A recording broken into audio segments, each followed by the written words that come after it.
33 10వ అధ్యాయం 33. ఎవరైనా ఒకరు చదవండి. అయితే ఒక సమరయుడు ప్రయాణమైపోవచ్చు అతడు పడి ఉన్న చోటి వచ్చి అతనిని చూచి అతని మీద జాలిపడి దగ్గర పోయి నూనెయు ద్రాక్ష. అదే లూకా సువార్త 7వ అధ్యాయం 13వ వచనం. లూకా సువార్త 7వ అధ్యాయం 13వ వచనం చదవండి. అందరం కలిసి.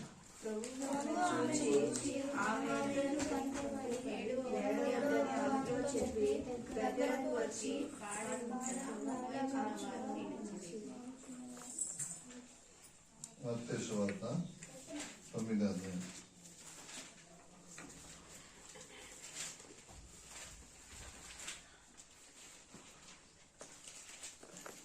36వ వచనం. అందరం కలిసి చదువుకున్నాం. మత్తయి సువార్త 9వ అధ్యాయం 36వ వచనం చదవండి.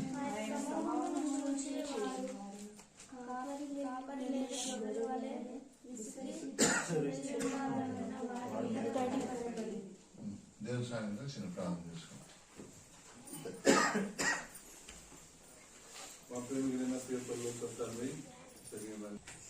నలుగురు ఎదుర్చున్నారు. 4 మంది ఎదుర్చున్నారు. మొట్టమొదటి లూకా సువార్త 24వ అధ్యాయం చదివాల్సిన అవసరం లేదు, చెప్పండి.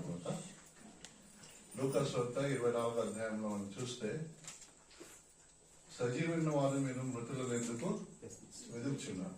సజీవైన వారిని మీరు మృతులలో ఎందుకు వెదుర్చున్నారు? పేతురు, మొదటి పేతురు 5వ అధ్యాయంలో మనం చదువుకుంటే ఆడ సాతాను గర్జించే సింహంలాగా దేవుణ్ణి మింగలని ఎదుర్చున్నాం.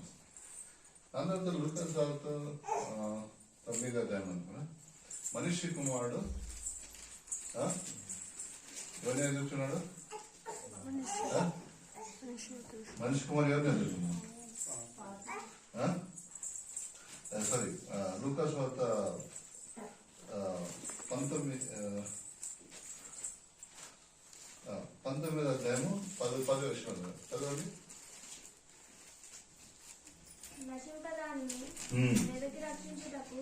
నశింపదాన్ని వెదికి రక్షించుటకు మనిషి కుమారుడు వచ్చెనని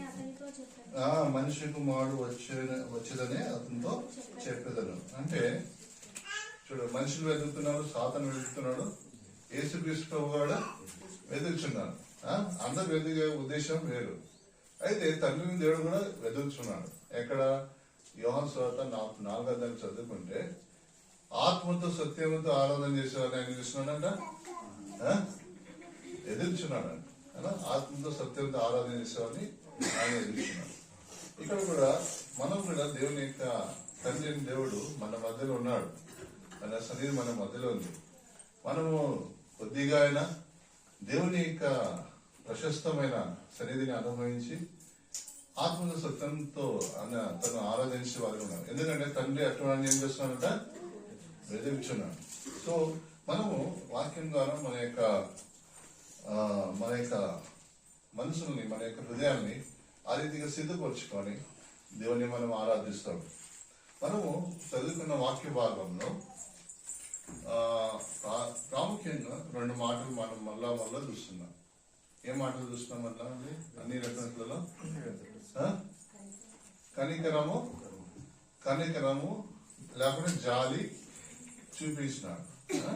కానీ ఇంకో పదం ఏదంటే తను చూసి ఏమైనా చూసి జాలిపడేది. చూస్తేనే కదా జాలిపడేది. సో మన దేవుడు ఎటువంటి వాడు అంటే మన యొక్క స్థితిని చూసి ఏమైనా అంటారు? జాలి పడేవాడు అంటారు కదా. He will have a compassion on us. మన మీద జాలి చూపించేవాడు. మన స్థితిని చూసి వదిలేవాడు కాదు. ఇక్కడ మనము అన్ని లూకా సువార్త 7వ అధ్యాయం చదివిన నయీన్ యొక్క కుమారుడు చనిపోయిన సందర్భం మనం చదువుతాం. అక్కడిని చూసి అక్కడ జాలిపడి ఆయన ఏం చేసినాడంట? బ్రతికించినాడు. 2వ సందర్భంలో చూస్తే మనము లూకా సువార్త 10వ అధ్యాయంలో అక్కడ ప్రాణంతో దొంగల చేతిలో చిక్కినవాడు ఆ యొక్క వ్యక్తిని చూసి ఏం చేసినాడు, జాలి పడుతున్నాడు. మూడో సందర్భం మనం చదువుకుంటే అక్కడ మనము చదువుకుంటూ వచ్చినాము ఏంటంటే ఆ తప్పిపోయిన కుమారుడు లేకుంటే చనిపోయిన కుమారుడు మీద చూసి ఏం చేస్తున్నాడు, ఆయన జాలి పడుతూ వచ్చినాడు. మత్తయి సువార్తలో మనం చదువుకున్న 9వ అధ్యాయంలో అక్కడ ప్రజలందరూ కూడా కాపర్ లేని గొర్రెల వల్లే ఉన్నారు కాబట్టి వాళ్ళని చూసి ఏమైనా ఆయన జాలి పడుతూ వచ్చినాడు. అయితే ఈ అన్ని సందర్భాలను చూడడం కానీ ఏదో ఒక్క వ్యక్తిని మనం ఆరాధన చేసుకొని మనము మన ఆరాధనని దేవునికి సమర్పించుకుందాం. చూడండి లూకాసు వార్త 15వ అధ్యాయంలో 11వ వచనం నుంచి మనం చదువుకుంటాం. ఎక్కడైతే నేను చెప్తానో అక్కడ చదవండి, సాయం చేయండి. 11వ అధ్యాయం 11వ వచనం 12వ వచనం 15వ అధ్యాయం. మరియు ఆయన ఇట్లనెను, ఒక మనిషికి ఇద్దరు కుమారులు వారిలో చిన్నవాడు తండ్రి ఆస్తిలో నాకు కొంచెం భాగం ఇవ్వమని తన తండ్రిని అడగగా అతడు వారికి తన ఆస్తిని పంచిపెట్టాను. ఇద్దరు చదివినా ఒకే టోన్లో చదువుతుంది. చాలా బాగుంది, సరే, చాలా సంతోషం. అయితే ఇక్కడ మనం చదివి బాగా సందర్భం ఏంటంటే ఇక్కడ ఒక మనిషికి ఇద్దరు కుమారులు ఉన్నారు. అయితే ఆ తండ్రికి ఇద్దరు కుమారులు ఉన్నారు. వాళ్ళు పాపం ఆ తండ్రికి ఇద్దరు కుమారులు ఉన్నారు. ఆ కుమారులలో చిన్నవాడు ఏం చేశాడంటే తన తండ్రికి ఆస్తిని ఏం చేస్తున్నాడు, అడుగుతూ వచ్చినాడు. గివ్ మై పోర్షన్, నా యొక్క భాగం నాకు ఇవ్వమని చెప్పాడు. వాస్తవంగా చెప్పాలంటే ఈ తండ్రి ఆస్తిలో ఈయన సంపాదించిన ఏం కూడా లేదు. ఆటోమేటిక్ గా అంటే ఈయన నా తండ్రి కదా అని ఆయనకి ఏముందంటే ఒక అధికారం. అధికారం ఉన్నప్పుడు నన్ను కన్నాడు కదా అని ఒక ఆయనకి ఏముంది మైండ్ లో, లేకుంటే అది బై ఆటోమేటిక్లీ వస్తుంది. అది ఇప్పుడు మన కుమారుడు ఉన్నాను అనుకో, నాకేమైనా ఆటోమేటిక్ ఇంకా నాది నాది అని ఏం చేస్తాం మనం, అది ఆటోమేటిక్ గా ఆ పాపం కొంచెం ఎవరైనా ఎత్తుకొని తిరగండి, ఇబ్బంది లేదు. దాంట్లో ఏంటంటే ఆ ఎన్న ఏమంటారు దాన్ని, కాళ్ళకి ఏం వేసుకుంది, ఏమంటారు దాన్ని, పట్టీలా, ఆ పట్టీ జాగ్రత్త ఇస్తుంది కదా, ఆమె తిరిగేది ఇబ్బంది లేదు. సరే, ఇబ్బంది లేదు. చెప్పే తాత్పర్యం ఏంటంటే ఈ తండ్రికి ఆస్తి అడిగినప్పుడు కూడా ఈ తండ్రి ఏమాత్రం కూడా ఆటంకపరచలేదు. తండ్రి ఏం చేసినాడంటే ఆయనకి కావాల్సిన కోరికను కూడా ఏం చేసినాడు, ఆయన తీరుస్తున్నాడు. తీరుస్తుంటే నీ భాగం తీసుకో. ఇక్కడ అర్థం చేసుకునే విషయం ఏంటంటే దేవుడు ప్రతి మనిషికి ఏమంటదంటే స్వేచ్ఛ ఉంటుంది, ఫ్రీ విల్ ఉంటుంది. ఆ స్వేచ్ఛను బట్టి దేవుడు స్వేచ్ఛను బట్టి మనిషి యాక్ట్ చేస్తాడు, అంటే దాని ప్రకారం నడుస్తాడు. ఇక్కడ తండ్రి ఈ కుమారుడికి ఎవరు చెప్పిండ్రో ఎట్టొచ్చిందో మనకు తెలియదు, కానీ మొత్తానికి అయితే తనకు ఫ్రీ విల్ ఉంది, అంటే స్వేచ్ఛ ఉంది.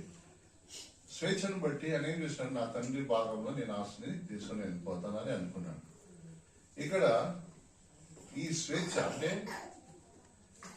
దేవుడు, మనము ఆది కాండంలో మనం చదువుకుంటే ఏదేది తోటలో చాలా సార్లు మనకు క్వశ్చన్ వచ్చింది కదా, మీరు చాలాసార్లు విని ఉంటుంది. ఆదాము దాని హవ్వ పండును తినొద్దు అనే పండును తినేటప్పుడు పోతుంటే దేవుడు ఎందుకు ఆపలేదు?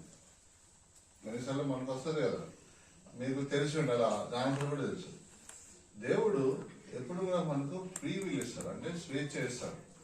అప్పుడు నువ్వు ఈ యొక్క పాపం చేయడానికి పోతే ఆ పాపం నువ్వు చేస్తావా చేయవా ఎవరి చేతిలో ఉన్నది, నీ ఇష్టంలో ఉన్నది. నువ్వు చేయవచ్చు, చేయకపోవచ్చు. ఇప్పుడు యోసేపుకి పాపం చేసే అవకాశం ఉంది, కానీ ఆయన పాపము చేయలేదు. దావీదుకు పాపం చేసే అవకాశం లేదు, కానీ పాపము చేశాడు.